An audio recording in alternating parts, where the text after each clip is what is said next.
After reading over 50 books, investing over $20,000 in personal development, business, and mindset coaching in the last 5 years, this is the most important lesson I've learned, and I'm giving it to you for free so you don't have to spend all that time and money to figure this out. And the one thing that has been the most valuable lesson is that you are the least teachable in the areas you think you know the most, right? Just let that sink in. So when you think you know everything, there's nothing else to learn.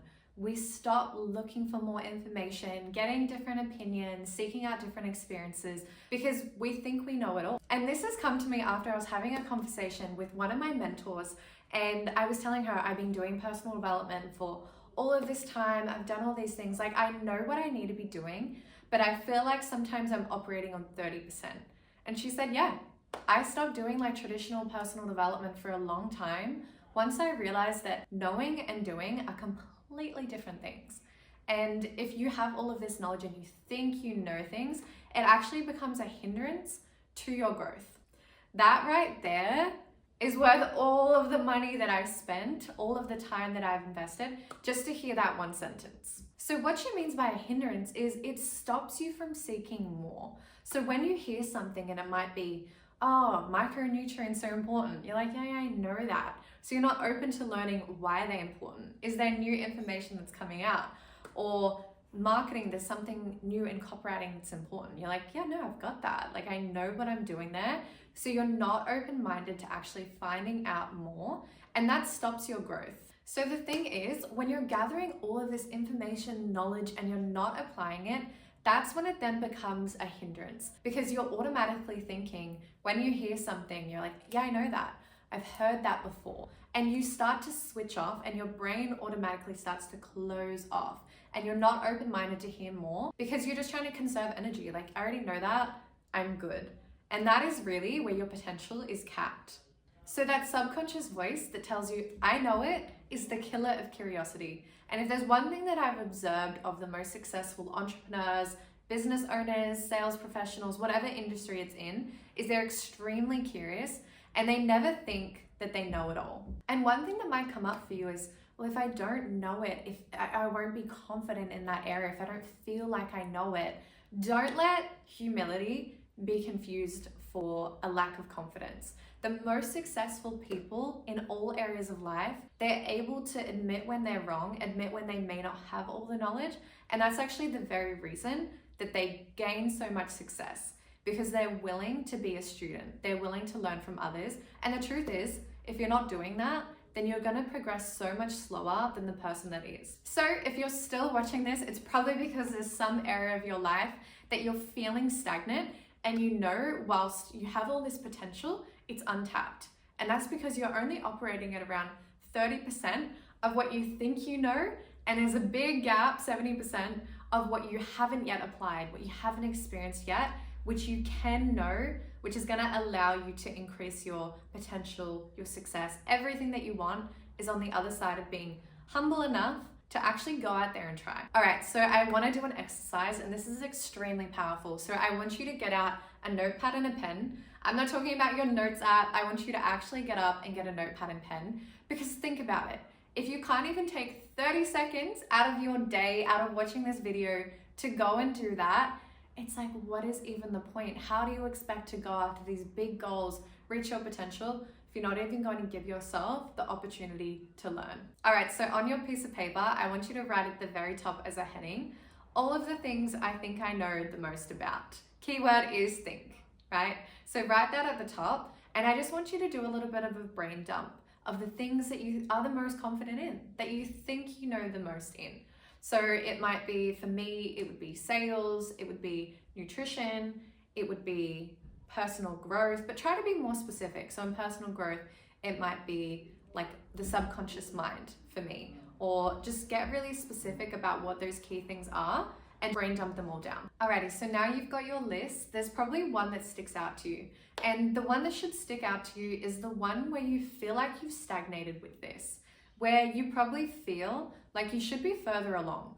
Like, you know a lot about it, you feel like you've known it for a long time and you should be further along. Maybe there's even a little bit of like disappointment in this area for you. Once you have that one thing, I want you to ask yourself, how much have I grown since I've held the belief that I have a lot of knowledge in this area? And what I mean by that is you've probably known about this for 6, 12 months, maybe even longer. How much have you actually grown since having that knowledge? And you might actually have a little bit of shame around this. You might feel subconsciously like you should be further along, but consciously you know you haven't put in the work to actually be in that position. So an example for me is I think I know a decent amount about nutrition because I studied nursing, which there was a component of nutrition and obviously health within that. And then I also did my certificate 3 and 4 in personal training, which had nutrition components. I also enjoy learning about it. So I feel like I have a decent amount of knowledge in that area, though my actions don't always align with that. Like there's certain areas where I could definitely improve my nutrition, where it's not really aligning with my composition goals of what I want to achieve within the gym. So there's definitely a gap between what I think I know and what I actually implement, meaning the results I get isn't aligned with what I feel like I could get. So for a really specific example, I know that in order to be able to put on a significant amount of muscle, that I need to be in a calorie surplus, meaning I'm eating more than I'm burning so that I can convert it to muscle. Now, there's a whole lot of other factors that go into this that I could improve as well. But for this specific example, I'm not tracking my calories.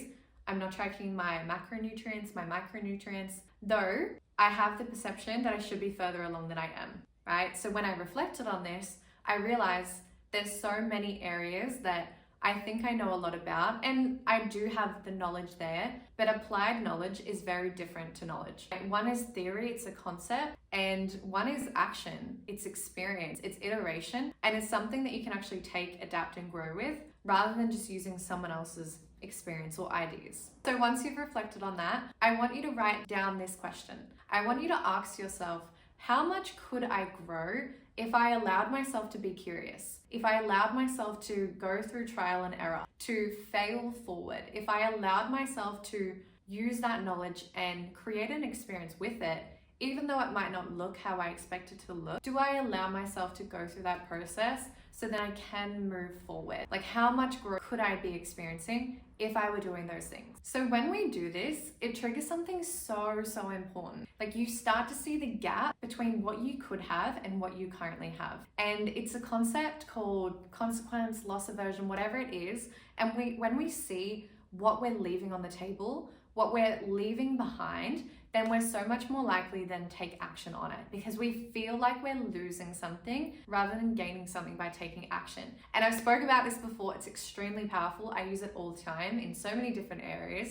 You can start to use it in things like this as well. Like the fact that I think I know so much, but I'm applying so little, what is that costing me on a day-to-day basis? That alone will do so much. So if you're actually serious about leveling up, and I think you are if you've gotten to the end of this video, then I want you to set this task for yourself, right? So set a reminder on your phone for 30 days and choose one of those areas that you thought you knew the most about. Choose one, whether it's your nutrition, whether it's your exercise goals, whether it's business, and be really specific like you are on the list. Choose one, set a reminder in 30 days, and I want you to become more aware of when that voice is popping up and when it's limiting you from tapping into those areas. And I want you to write down where you feel like you are out of 10 for that specific area in terms of how much growth you have had in that area, the results you have, and then reflect on that in 30 days. Just the awareness alone and tapping into all of those areas, the curiosity, applying trial and error, you will be amazed at the growth that you have in such a short period of time.